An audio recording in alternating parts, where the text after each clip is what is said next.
analysis is that, well, first off, analysis is fun, Yes. but also it tells you what you're probably going to see more of and less of in the coming years.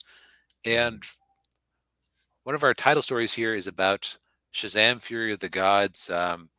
What's the polite way to put it? Modestly underperforming extremely. But we're gonna get to that later. Yeah. Let's kind of run through some of the other ones. First off, Ant-Man and the Wasp: Quantumania. It managed to cross 200 million domestically, so good on it. Shrug. I guess. Yeah. But for a $200 million movie, it is still not in the profit zone, and it has slowed down a lot. Yeah. Look at for those of you listening, that this trend line is painful. Yeah. It looks like a sperm whale opening its mouth. It does. Oh, wow. Yeah, it does. Oh, man. The trend line is so down below the thick range that they could have had Yeah. based on their Oof. first weekend. Like it's only dropping by 40%, but less than 5 million on its fifth weekend. Oof. Yeah. Man. Uh, we live in a world where, depending on how things leg out, Puss in Boots could ultimately make more money than it.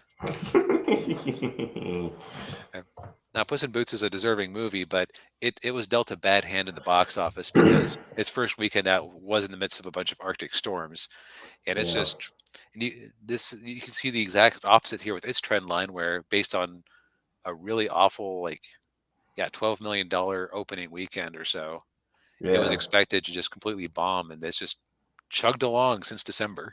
Yeah. It's the little movie that could. Yep. So good on it. Yeah. The other movie from December that's just refused to leave the top 10 is Avatar: The Way of Water, Hmm. which 2.3 billion. That's a decent haul. Yeah. Yeah. That's pretty good. Yeah, yeah. I mean, it's not Avatar 1 numbers, and I think that's at this point it's pretty definitive that it's not going to get close to the unadjusted for inflation box office of the first movie. No, I don't. Yeah, I don't think so. Yeah. Man, I would have been so annoyed if this somehow, through some populistic thing, managed to become Best Picture at the Oscars. 'Cause Yeah, I didn't think it was gonna get Best Picture just because if no, it, yeah. it almost feels like that was a cynical attempt to get people to watch the Oscars by putting the two movies that people actually watched in contention for Best Picture. Yeah, of course, the other one being Top Gun Maverick, and Yep. of course, and then they just threw a curveball and gave it to a movie about a multiverse and a middle aged Chinese woman. Technically, she's 60, which she doesn't really look 60. She doesn't look 60. No, she looks great. Yeah, Yeah. So, also good on her. yeah. Speaking of Everything Everywhere All at Once, managed to pull in another million last weekend. It has the most cracktastic release schedule ever. Yeah.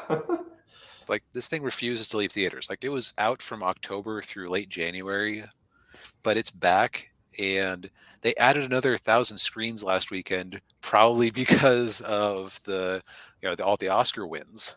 Oh yeah, yeah. But you almost wonder at this point if A24 just has a deal with the movie theaters, like the big chains. Like, look, if you have a weekend where if you have a week where you don't really have anything to fill the theaters, hey, Hey, yeah, you got yeah, everything everywhere. yeah, yeah. Cengiz is happy about that. Yep, Yeah, and hey, Ninja Toe, good to see you. yep, nice as always. Yeah. We're just going over the box office, and so it's this one is legged out a lot, and it's interesting that this movie has not had a single weekend where it made $10 million domestically. It's only had three where it made more than 5 million, but it's managed to leg out to 75. Yeah. And it's Yes. that this is indie movie gold here as Oh far yeah. as like you could not reasonably ask for better for this. if you weren't from a major studio. Yeah, yeah. On a budget of what, 25 million? Yep. So Yeah, that's yeah, so good on them. yeah. I like to see success.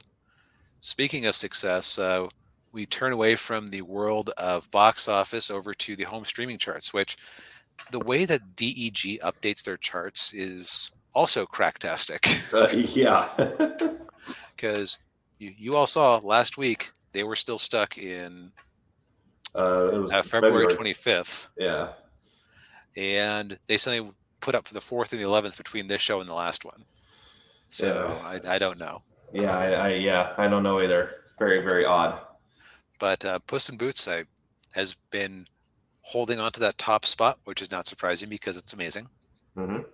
Fablemans and the Whale were up there. Man Called Otto is still high, but declining. Top Gun Maverick refuses to leave. Yeah, You can see some Oscar bumps here from various things.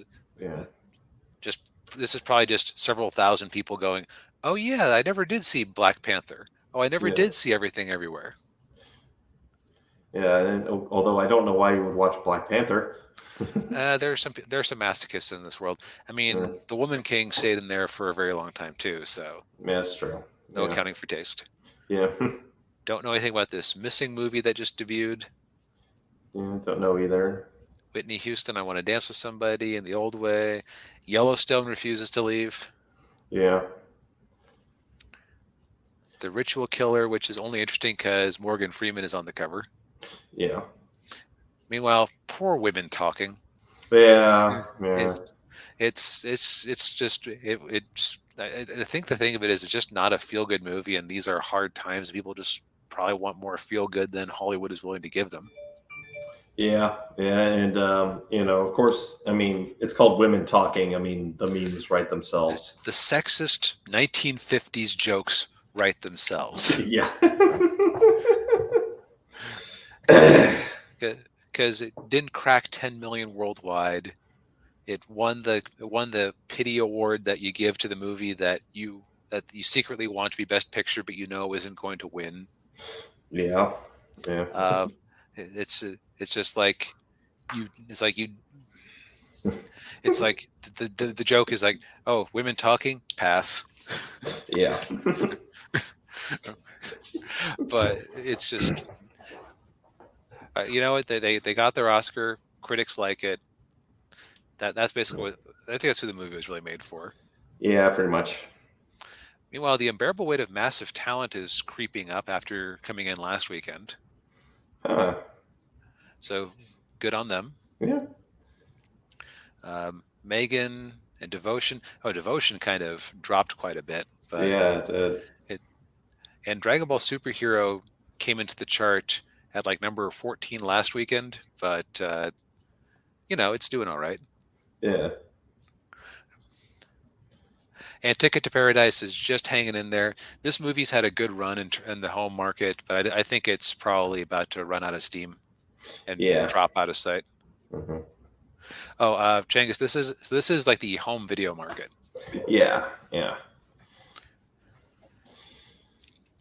So this is a mix of people buying stuff digitally, renting it digitally, um, services like Redbox, and it doesn't count streaming because it's a different type of thing. It's basically yeah. what are people willing to pay money to have in some form or another, Right. Yeah, either rental or permanent.